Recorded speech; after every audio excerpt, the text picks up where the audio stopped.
Pessoal, boa noite, tudo bem? Temos que adaptar, né, a realidade do que está acontecendo no país e no mundo, então vamos seguir por aqui mesmo algumas orientações. Nós estamos iniciando então a unidade 2.2. Essa era a aulinha que era para ter sido dada ontem, na segunda-feira, tá? Mas eu já espero que vocês tenham acessado e tenham visto aí o conteúdo. Como todas as semanas nós temos feito, eu faço uma pequena revisão, né, do sistema que a gente vai estar estudando, para então a gente começar a falar sobre as patologias. Então essa semana a gente está falando sobre o sistema respiratório, propriamente dito, né? Eu já postei, inclusive, a aulinha, né, lá na plataforma. Vocês podem baixar, porque ela pode servir de referência para vocês estudarem. No primeiro slide, eu coloco como sistema respiratório humano, coloquei lá também as literaturas que a gente utilizou, tá bom? Para começar esse resumo, então, vamos falar um pouquinho, né, da anatomia do sistema respiratório. Lembrando que o sistema respiratório inicia por duas estruturas importantes, que é a narina e as fossas nasais, tá? Elas são responsáveis pela entrada e pela saída do ar do organismo. É responsável também pelo aquecimento, umidificação, filtração do ar, né? Não sei se vocês estão conseguindo observar aí na figura, eu coloquei as estruturas direitinho para que vocês possam acompanhar.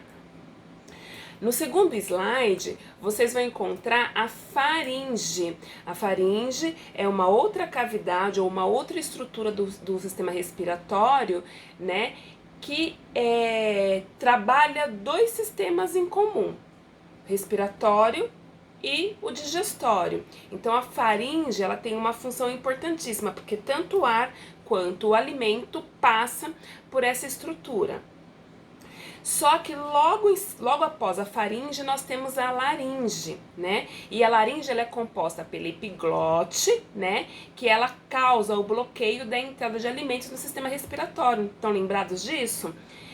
Temos também, logo abaixo da epiglotes, as pregas vocais, né? As pregas vocais, ela é uma estrutura que é responsável pela produção de sons durante a passagem de ar. Próximo slide, então, vocês vão encontrar uma nova estrutura, que é a traqueia. A traqueia, ela é formada por anéis cartilaginosos, tá? E ela também tem a presença de um epitélio ciliado, né, com glândulas caliciformes, né, que geram a produção do muco. Não sei se vocês lembram, né, que esse muco é extremamente importante, porque quando nós respiramos, né, entra dentro do nosso sistema coisas positivas, como o oxigênio, mas também pode entrar algumas impurezas. E é aí que esse epitélio ciliado, juntamente com o muco, trabalha, né? Por quê? As impurezas se aderem ao muco e aos cílios, né, removendo essas impurezas e levam em direção à faringe, né? Se foi para a faringe, vai para onde? Para o sistema digestório. Então, esse epitélio ciliado juntamente com o muco tem essa função importantíssima. Por isso, né, vale a pena a gente relembrar do grande problema de uma pessoa que é fumante, né? O cara que fuma constantemente, ele destrói o epitélio ciliado juntamente com as glândulas caliciformes, né? Eles têm uma diminuição da produção de muco e essas pessoas acabam tendo problemas muito maiores em relação ao sistema respiratório. No próximo slide, então, vocês vão encontrar os brônquios e os bronquíolos. Os brônquios são duas ramificações, como vocês podem ver aí no slide, né, da porção final da traqueia que penetram nos pulmões. E os bronquíolos são ramificações dos brônquios que terminam nos alvéolos pulmonares. Esses alvéolos, então, são aquelas estruturas extremamente importantes aonde fazem, né, toda a troca gasosa propriamente dito, tá? No próximo slide, vocês vão encontrar a estrutura do pulmão por completo. Aí vocês vão encontrar, então, a traqueia, né? O tecido pulmonar. Vocês vão encontrar o pulmão esquerdo, o pulmão direito, o bronquíolo, o diminuto, né, que é o ramo do brônquio, e o brônquio propriamente dito. Voltando a falar sobre os alvéolos, os alvéolos são como se fossem bolsas, né? Bolsas que estão cheias de ar, né? E essas bolsas, elas, na literatura vocês vão encontrar assim, bolsas de ar ricamente vascularizadas, né? Por quê? Porque é o local onde ocorre a hematose. Então, esses vasos que estão frequentes ali nos alvéolos, eles são responsáveis pela transformação do sangue venoso em sangue arterial. O oxigênio, né, ele passa por toda a estrutura do sistema respiratório, chega nos alvéolos para ocorrer a troca gasosa. Essa troca gasosa, né, a principal e a mais importante é a transformação do sangue venoso em sangue arterial. Os alvéolos que têm essa função, tá? Então aí tem a imagem direitinho, mostrando a laringe, a traqueia, né? Os brônquios, os bronquíolos, tá certo? Vocês estão conseguindo acompanhar aí pela imagem. Os alvéolos, coloquei aqui também um capilar mostrando, né, o fluxo sanguíneo e a troca gasosa do oxigênio e do gás carbônico. Agora vamos entender um pouquinho como que funciona a mecânica da ventilação pulmonar, né? A entrada e saída de ar nos pulmões depende da diferença entre a pressão atmosférica e a pressão intrapulmonar, a qual é criada por uma ação dos músculos respiratórios intercostais e pelo diafragma. Este último, né, que é o diafragma propriamente dito, ele é exclusivo dos mamíferos. Todos os mamíferos têm um diafragma. Então o ar se movimenta do local de maior pressão para o local de menor pressão. Aí no próximo slide vocês vão ver lá, ó, entrada e saída de ar, que é feito, ou que ela ocorre por duas atividades importantes do nosso sistema respiratório, que é a inspiração e a expiração. Na inspiração, né, ocorre uma contração dos músculos intercostais do diafragma, ocorre o aumento do volume da caixa torácica, a diminuição da pressão intrapulmonar, ok? Já na expiração, ocorre então o relaxamento dos músculos intercostais e diafragma, diminuição do volume da caixa torácica e o aumento da pressão intrapulmonar, que significa o quê? O ar está saindo, ok? Então, não sei se vocês vão conseguir ver aí nesse slide. No slide eu coloco aí o movimento do pulmão, né? Expandindo, tá? E diminuindo a expansão e a expressão, né? Mostrando certinho como que ocorre essa mudança. Bom, o pulmão, ele é grande responsável pelo transporte de gases. Na verdade, uma estrutura específica do pulmão, que são os alvéolos, não é isso? O oxigênio é o gás que é extremamente importante para a nossa vida, tá? 97% do oxigênio, ele é ligado à hemoglobina. Então, ele forma um complexo químico, né, importante, chamado de oxihemoglobina, tá certo? E 3% desse oxigênio é dissolvido no plasma. O gás carbônico também é um gás importante, só que ele não pode ficar armazenado dentro do nosso organismo, né?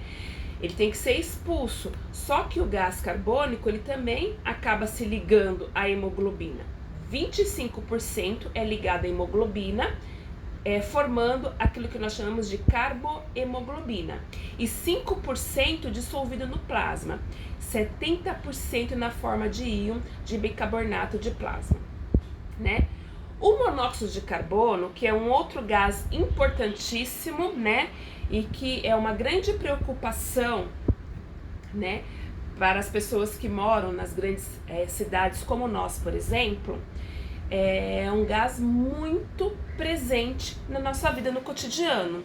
Ele é um gás que é liberado durante a combustão de combustíveis fósseis e queimadas, né, que esse gás, ele tem um grande problema, porque ele apresenta uma grande afinidade com a hemoglobina. E, na verdade, pasmem, 210 vezes maior é essa afinidade do que o oxigênio, né? E essa ligação e essa afinidade do monóxido de carbono com a hemoglobina forma um composto estável chamado carboxihemoglobina, podendo levar o organismo, né, do ser humano à asfixia. Então, vocês perceberam que são 3 gases importantes que nós temos o contato todos os dias, principalmente nós que moramos nas grandes capitais, né, nas grandes cidades. Sudeste, né, a população que mora no Sudeste tem um contato muito direto com o gás, com o monóxido de carbono. Então daí a gente já começa a pensar nos problemas que a população, né, o que os seus pacientes vão encontrar e nos desafios que os senhores irão ter como enfermeiros prestando assistência para esses pacientes, tá? Ainda pensando, né, em toda essa questão da anatomia e fisiologia do sistema respiratório, vamos pensar na estrutura principal que controla esse centro respiratório, né? Então, quem controla, né, o sistema respiratório como um todo, né, é o cérebro, o sistema nervoso central, né? É um controle involuntário da respiração que é realizado, na verdade, de uma forma bem específica por uma estrutura do sistema nervoso central, que é o bulbo, né? Então aí na imagem vocês vão ver o cérebro, né? O tronco cefálico, a ponte e o bulbo raquidiano. O bulbo, né, ele é responsável pelo centro respiratório. Então, toda vez que vocês encontrarem, né, um paciente, né, vítima de um trauma, ele caiu, bateu a cabeça e ele teve um prejuízo no centro respiratório, é porque ele teve uma lesão importante no bulbo, tá? No bulbo. Aqui eu coloco um outro slide, também tudo é resumido, né, porque vocês já tiveram anatomia, acho que vocês já entenderam muito bem como que é o funcionamento de tudo isso, mas aqui tudo pra gente poder relembrar, para vocês poderem entender como funcionam lá as doenças, as patologias propriamente dito, tá? Então, concentração de oxigênio nesse slide, né? Vocês vão ver assim, ó, que eu coloquei concentração aumentada, frequência respiratória diminuída, ou seja, todas as vezes que a concentração do meu oxigênio está lá em cima, eu tenho uma frequência respiratória diminuída. Eu não preciso respirar com tanto desespero, porque se a frequência respiratória está estabilizada, está alta, se a minha concentração de oxigênio está estabilizada, está alta, a frequência respiratória, então, ela diminui, tá certo? Se a concentração de oxigênio está lá embaixo, a minha frequência respiratória aumenta. Então, quando a gente entende isso, a gente consegue entender algumas questões assim, né? Paciente que está respirando muito rápido, com muita intensidade, significa que a concentração de oxigênio dele está diminuída e ele está buscando nutrir, suprir os órgãos do seu organismo, né? Os órgãos estão precisando de oxigênio. E o que o bulbo faz? Ele manda uma mensagem pro pulmão e fala assim: respira, puxa mais rápido esse ar, porque eu tenho órgãos que vão entrar em falência, tá? Um outro ponto importante: quando a concentração de gás carbônico está aumentada, frequência respiratória também aumenta. Então, olha aí, um detalhe importante, né? Se a concentração de gás carbônico está aumentada, a frequência respiratória aumentou, tá aumentada, eu tenho que dar um jeito de eliminar esse gás carbônico do organismo deste meu paciente. Então, eu entendi por que a concentração de oxigênio diminuiu, porque a concentração de gás carbônico aumentou. Então, logo, né, a frequência respiratória também aumenta. Concentração de gás carbônico diminuída, frequência respiratória diminuída, que é o que a gente quer, tá? pH do sangue. Todas as vezes que eu tenho uma acidose, eu vou encontrar essa acidose, né, metabólica no sangue, porque a frequência respiratória dele está aumentada. Se a frequência respiratória dele está aumentada, eu fiz um exame de sangue e identifiquei que tem uma concentração maior de gás carbônico, é um problema, né? É um problema. Eu tenho que dar um jeito de saturar oxigênio nesse paciente, tá certo?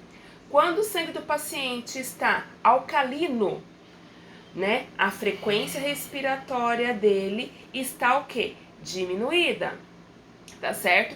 Concentração de gás carbônico diminuído, tá certo?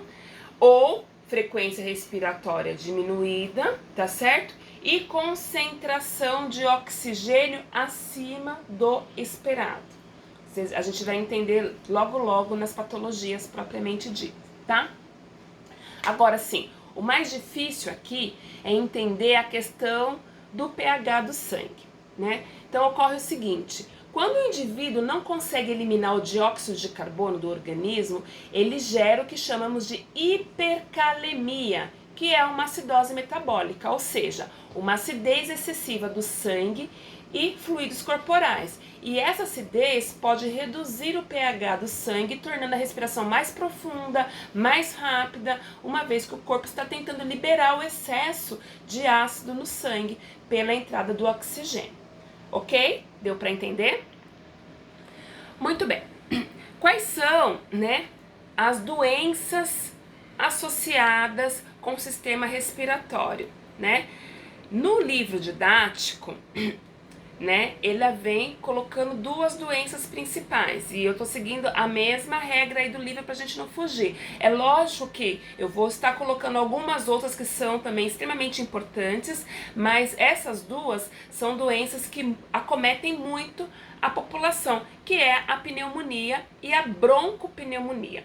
A pneumonia é uma inflamação do parênquima pulmonar, que pode ser causada por diversos micro-organismos, né? Então, assim, uma pneumonia, ela pode ser bacteriana, ela pode ser viral, ela pode ser de origem de microbactérias, até fúngica. Então, uma pneumonia, ao contrário de que muitos pensam, ela não é só bacteriana, tá? Ela pode incluir outros micro-organismos, como bactérias, microbactérias, fungos e vírus, tá? E nós temos a broncopneumonia, né? Essa broncopneumonia é um termo que é utilizado para descrever uma pneumonia distribuída de maneira focal, né? Então ela tem uma origem em uma ou mais áreas localizadas dentro dos brônquios, né?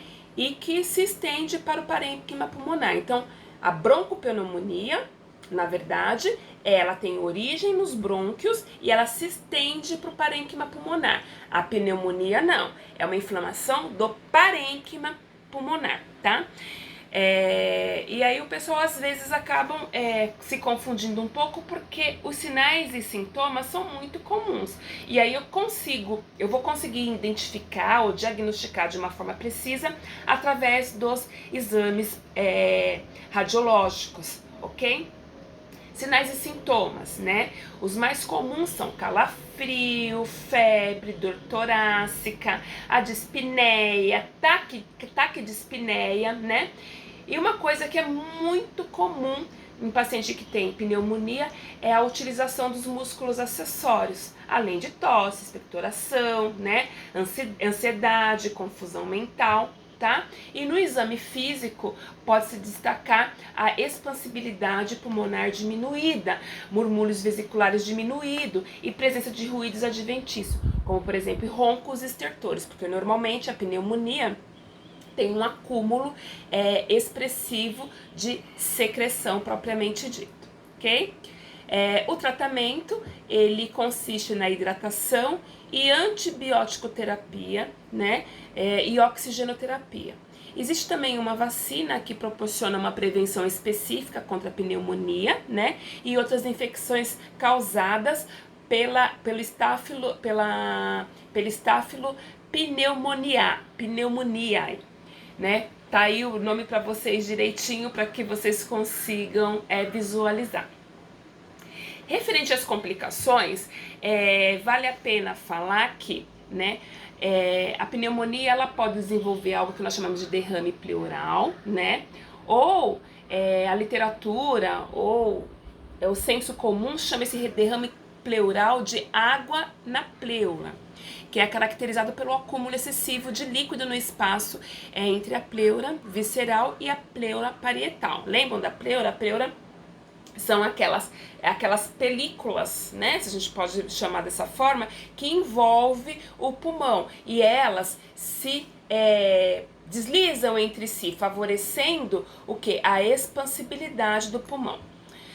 Uma outra complicação que a pneumonia pode trazer é a síndrome da angústia respiratória do adulto, né? Também isso pode acontecer nas crianças, né? Nós chamamos isso de SARA, essa é a abreviação, que é um desconforto respiratório de alto risco decorrente de uma lesão pulmonar aguda com diminuição da oxigenação. Outro problema importante é a atelectasia. É um quadro clínico no qual a totalidade ou parte de um pulmão fica sem ar e entra em colapso, tá? Então, o que ocorre aí? Uma obstrução dos brônquios, né?